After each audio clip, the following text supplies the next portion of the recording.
War is something that human beings have never been able to get rid of. Not once, not across 10,000 years, not across civilizations that share nothing in common, which should already tell you that something is wrong with the way we talk about it. Because we like to pretend that war is an accident, it's a failure. It's something imposed on populations by bad leaders, bad incentives, bad systems. But if that were true, it wouldn't keep coming back with this kind of consistency, with this kind of persistence, and more importantly, with this kind of a psychological pull. Because that's the part people avoid. War is not just feared, it is at times compelling. It gives people something, clarity, intensity, a sense that what they are doing finally matters. And that creates a problem.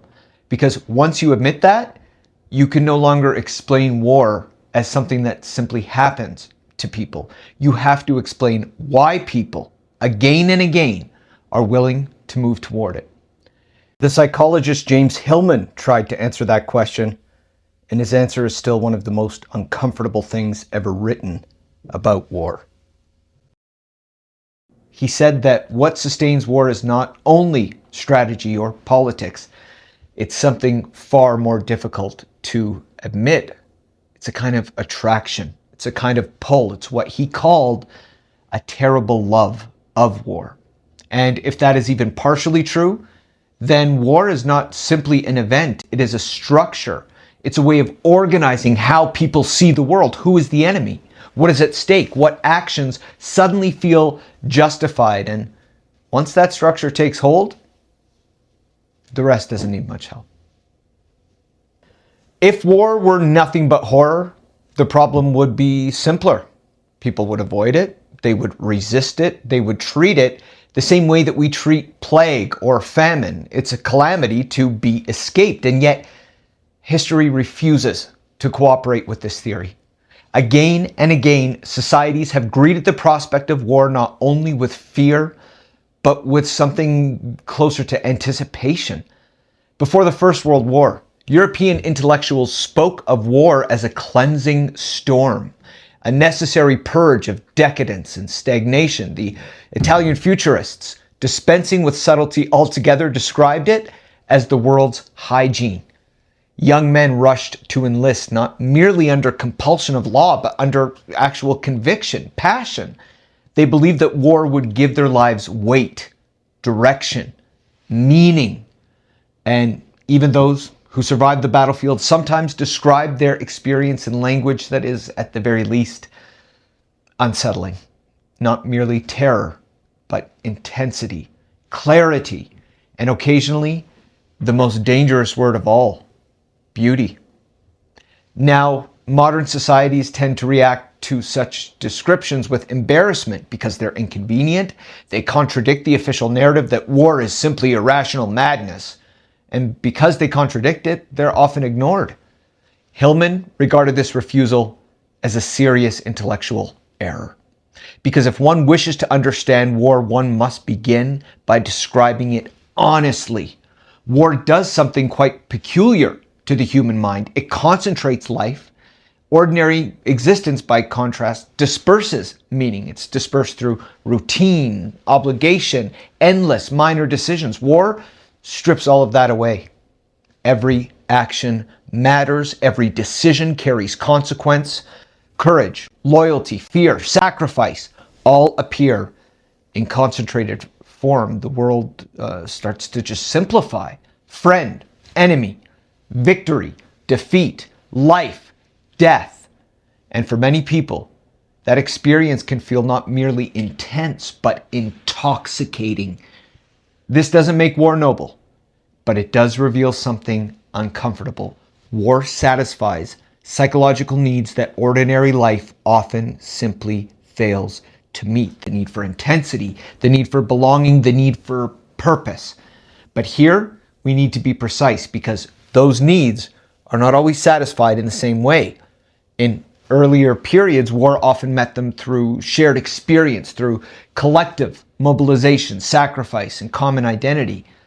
In modern conditions, however, The same psychological mechanisms can operate totally differently. They can still unify, but they can also divide. They can create clarity for some people while creating confusion for others. They can produce belonging not only through shared action, but through competing narratives about what the conflict even is, which means the usual explanations of war, simple politics, economics, strategy, they're not wrong, but they are incomplete. Wars are not fought by abstractions. They are fought by human beings. And human beings bring with us not only our fears and desires, but our need to make sense of the world. If we pretend that humans only hate war, we're never going to understand why we return to it. But if we assume war always produces unity and clarity, we're going to misunderstand how it operates now. To understand war requires something more difficult. It requires acknowledging that something in human nature still responds to it at a visceral, organic level, even when that response no longer takes the form that we expect. So if Hillman explains the psychology of war, history reveals something equally uncomfortable. War is not merely destruction. It is also a force that repeatedly reshapes how societies organize themselves. Modern states didn't emerge peacefully. Think about it. They were forged under pressure. Armies required taxation. Taxation required bureaucracies, and bureaucracies became governments capable of organizing entire populations. The modern state, in other words, was not politely assembled. It was forged in fire. Consider the Napoleonic Wars.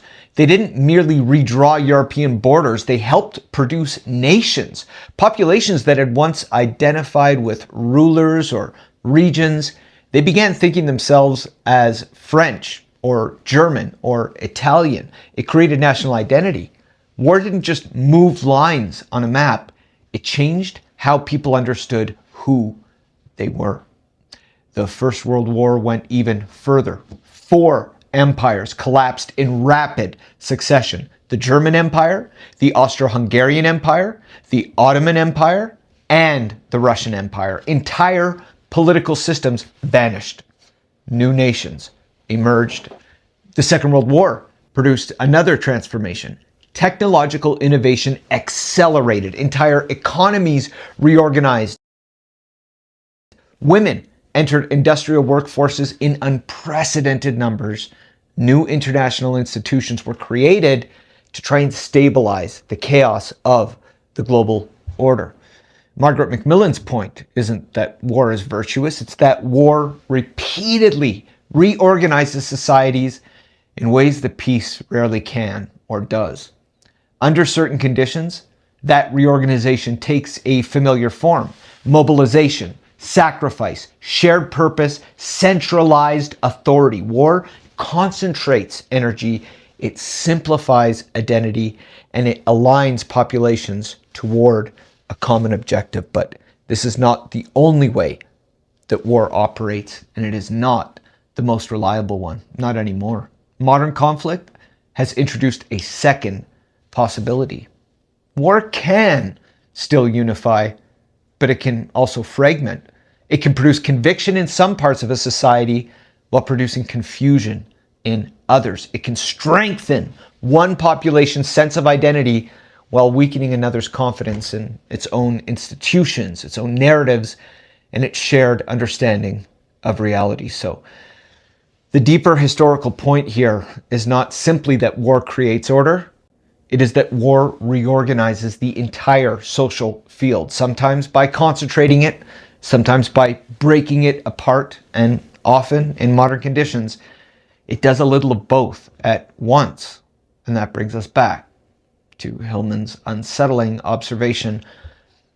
War doesn't simply persist because leaders fail to prevent it. War persists because it activates something deep in human psychology, and because societies repeatedly discover that conflict can reorder the world, whether that is by mobilizing cohesion or by dissolving it. Several thinkers approaching the problem from very different directions, have arrived at a fairly similar conclusion. War is not simply an event. It is a way of organizing human behavior. And increasingly, it's a way of organizing how reality itself is perceived.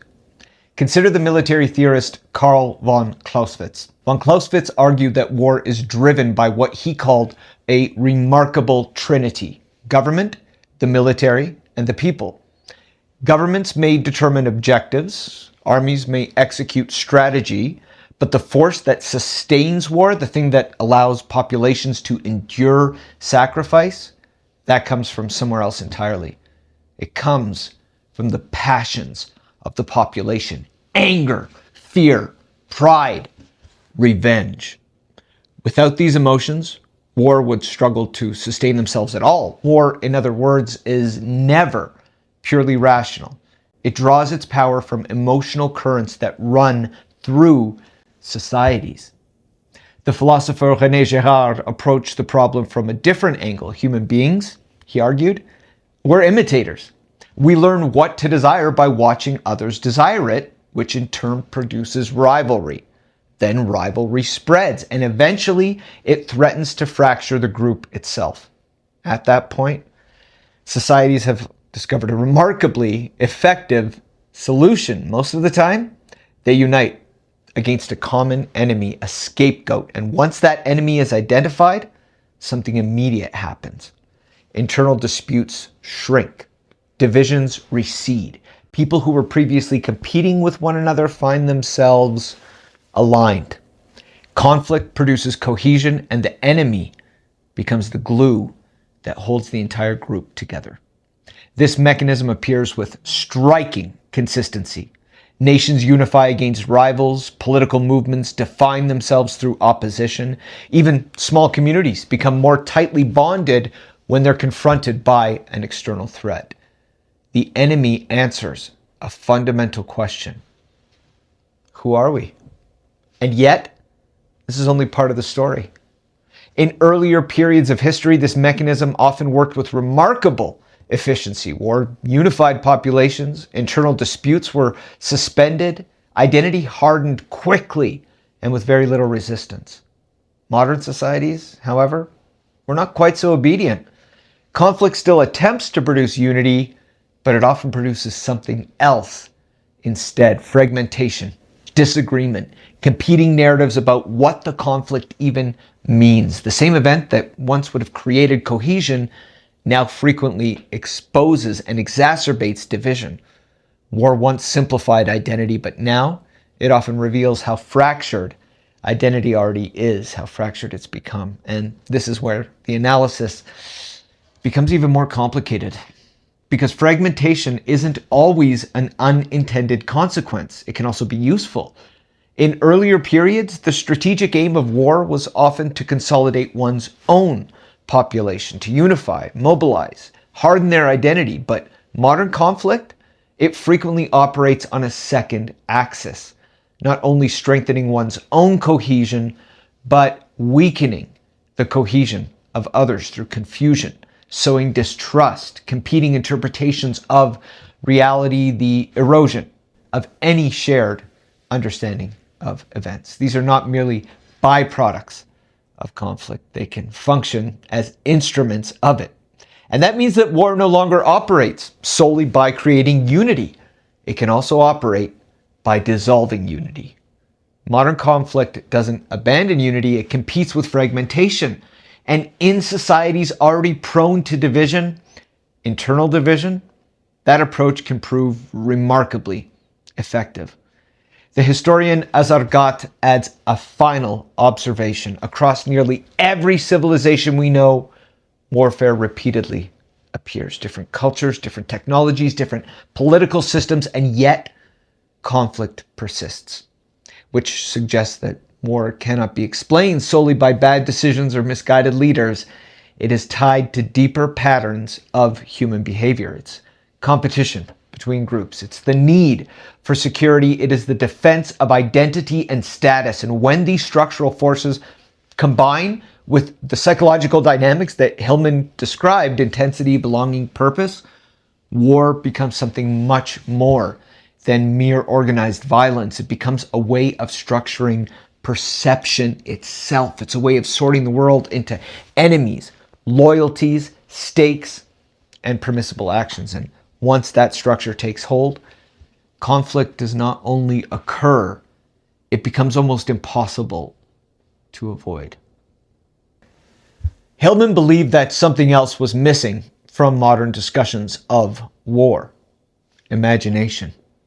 Wars begin in stories long before they actually begin on battlefields. A crusade, a liberation, a defense of civilization, a struggle for destiny. These aren't neutral descriptions. They are transformations. They turn violence into meaning. Every society constructs myths around war. The Greeks imagined Ares and Athena. Medieval Europe framed war as a holy duty. Nationalism gave war the language of identity and destiny. The language changes, but the structure remains. War becomes a stage on which societies dramatize their values.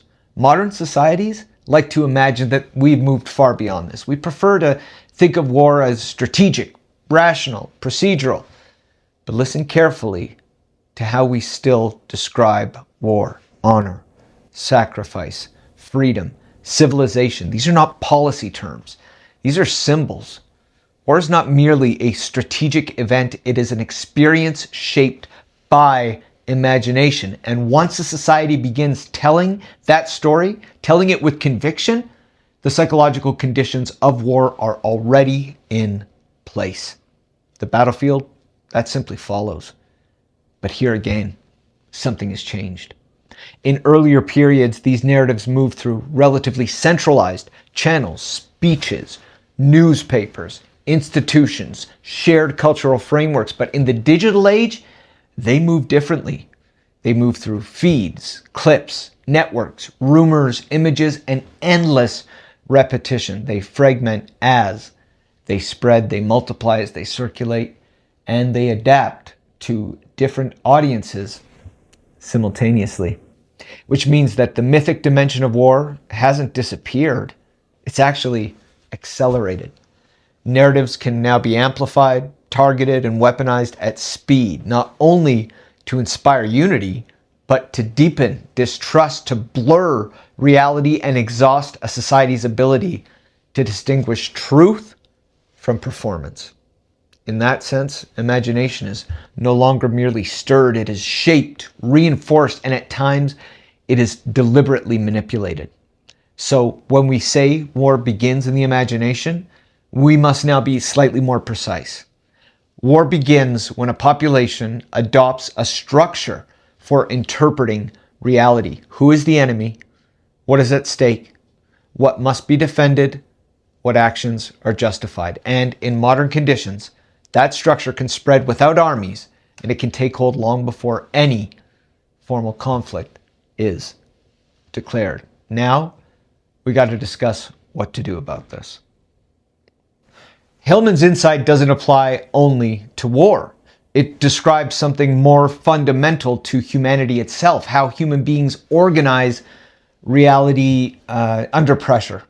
And in the modern world, that process has not disappeared, it's expanded. Because the same forces that once operated on battlefields now operate through media systems, digital networks, and everyday social life. The logic of war has not vanished. It's migrated. Which means that to understand war today, you have to understand not only how it unifies, but how it divides, how it recruits, and how it reshapes perception itself. First, identity still forms through opposition, but no longer cleanly. Human beings rarely define ourselves in isolation. We define themselves in contrast, us and them, right and wrong, civilized and barbaric. This remains one of the oldest mechanisms of social organization. The moment that a group identifies an enemy, something immediate happens. Internal disagreement, as we've discussed, often shrinks, loyalty intensifies, purpose becomes clearer, but this mechanism no longer produces a single stable outcome.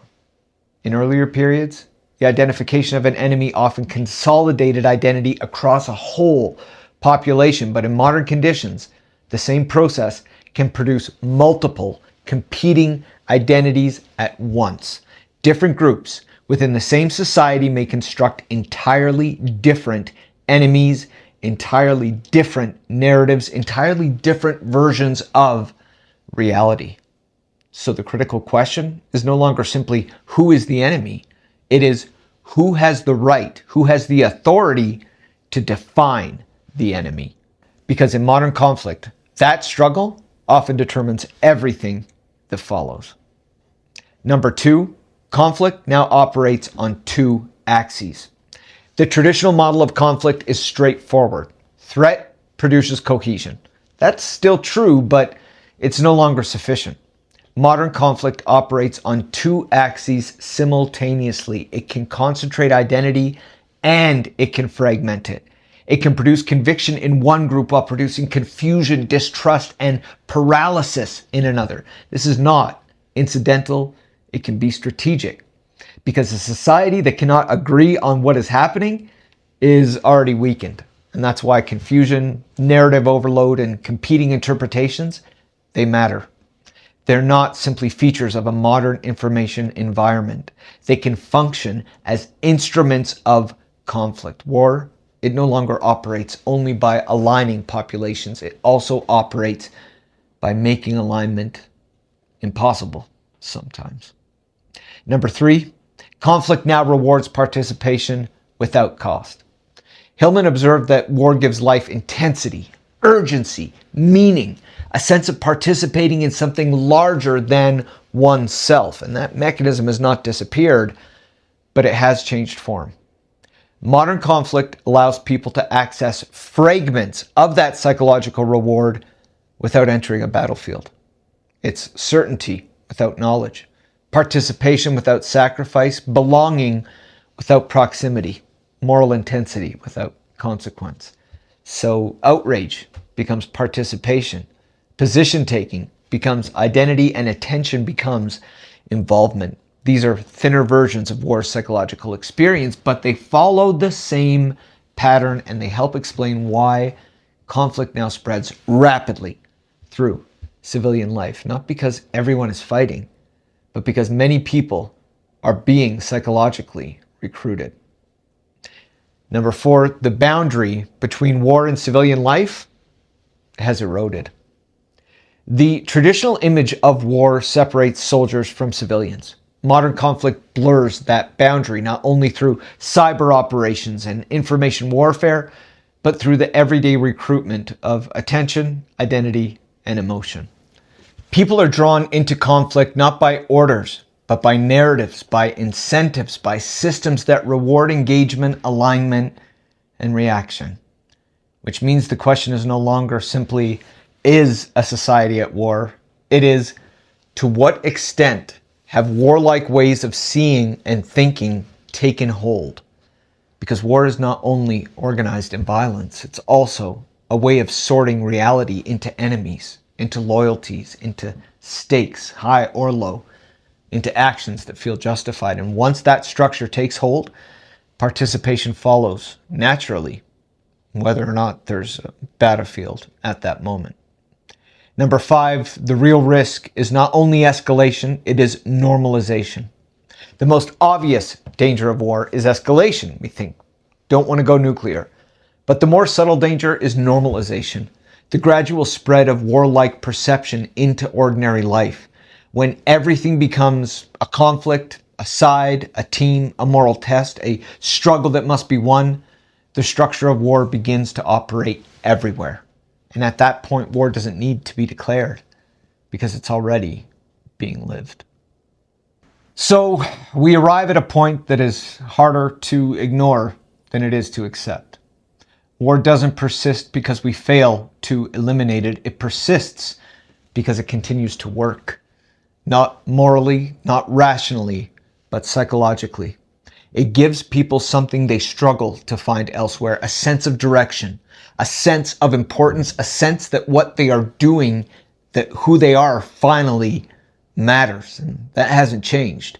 What has changed is how easily that experience can now be produced. In earlier periods, war demanded scale, again, armies, mobilization, physical risk, shared sacrifice. But now, the same underlying structure can operate without any of that. It can appear through narratives, through images, through endless streams of interpretation, outrage, and alignment. It can recruit people without putting them in uniforms. It can involve them without putting them in danger, and it can give them the feeling of participation without making them pay the cost that once defined it. Which means the problem hasn't become smaller, it has simply become more diffuse. It is harder to see, it is harder to separate from ordinary life. Because war is not only something that happens between states, it is a way of organizing perception, a way of deciding who is the enemy, what is at stake, what must be defended, and what is justifiable. Once that structure takes hold, it doesn't stay contained. It only spreads. So the question is no longer, why do wars begin? It is now, how much of the world now operates as if war is already underway? Because the first battlefield was never geographic. And increasingly, it's no longer the last one.